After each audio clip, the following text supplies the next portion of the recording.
investors should just bite the bullet and say, we do want things to be faster and easier, and that means I'm going to pay a premium. And the whole market should just reconcile with that.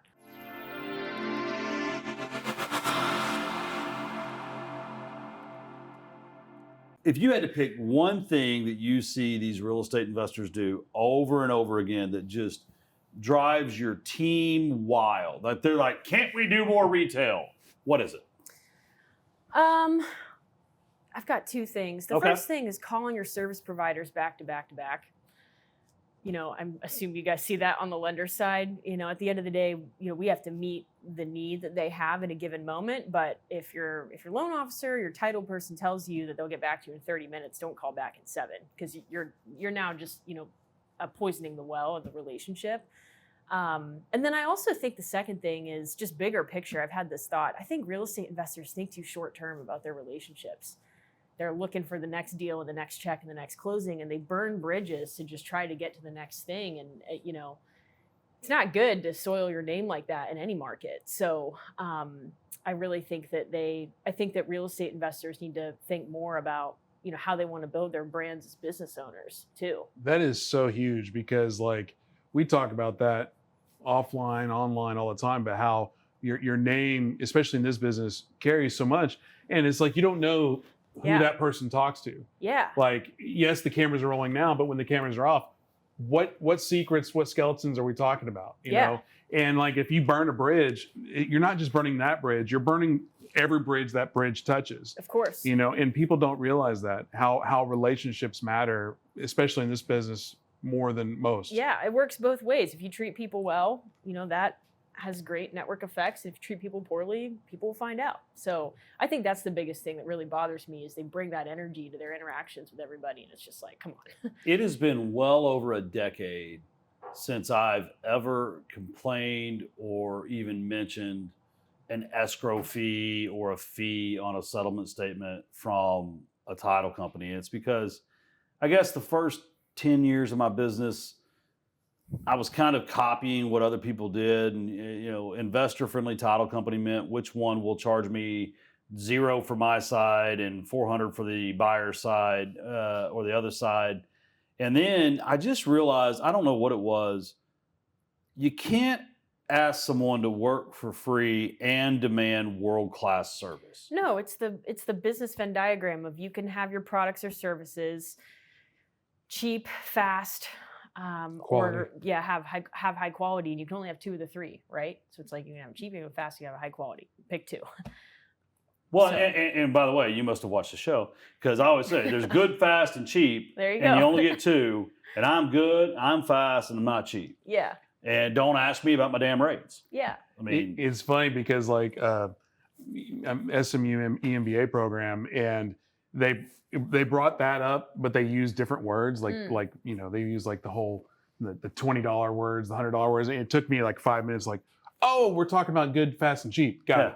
But it took me a minute to process. And for the life of me, I can't think of what the words were. But they were like, instead of like 4-letter words, they were like, you know, bigger words. They were like them college words. That character count was way too much. Yeah, I was like, what are we talking about here? But it's universal.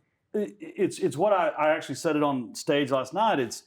We're taught that they don't meet our emotional needs, so we need to ask for more, and we don't know how to ask for more, so our brain converts it to price.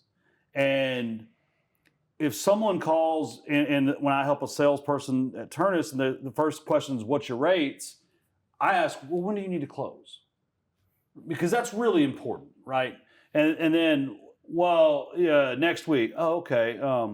And then if they say, well, what are your fees? It's like, do you have all your paperwork together? Like, you know, they're really trying to figure out, will you function on time at a high level of service and not yank me around? Yeah. But they don't know how to ask that. Yeah. So they say, what are your escrow fees? It's like, you know, how about like, do you ever have to wonder what's going on with your transaction? Would you like that? Yeah. Yes. Yes. And I think, so I used the example on an episode a couple weeks ago, when Coke advertises, it's all about the real thing, or maybe they show the Christmas gatherings or whatever, but you'll never see a national Coke commercial that has a price listed, right? They don't say we're the low cost, soda. Nike, you never see a price on any of their national ads. Yeah. Apple will not advertise a price, but then when AT&T is trying to sell the Apple product, they'll mention the price, right?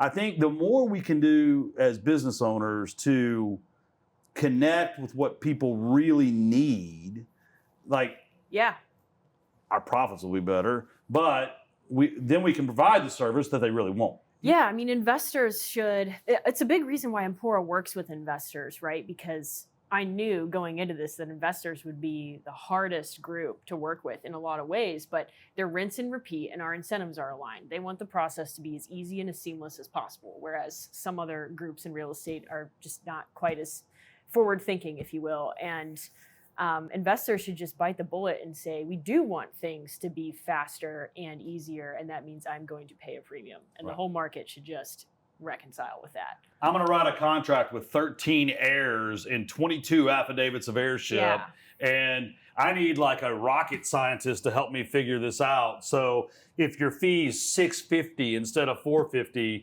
awesome. You brought up the pricing thing, and it was interesting because a couple weeks back I was in a lecture with one of the VPs from Frito-Lay. And one of the questions was brought up, why do some chips have a price and some chips don't? Yeah.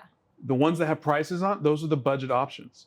And the only reason there are prices on there is to remind you that it's cheaper than the other one. And it's only for the budget people. And I didn't think about it until just now. You're getting your money's worth with that shit, EMBA, right? man. No kidding, right? Well, I mean, it's $135,000. I better.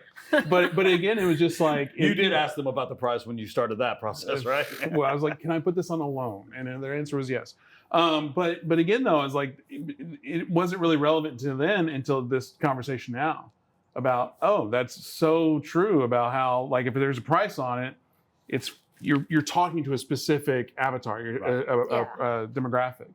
Whereas people that don't really care about the price, you don't need to put the price out there. Yep.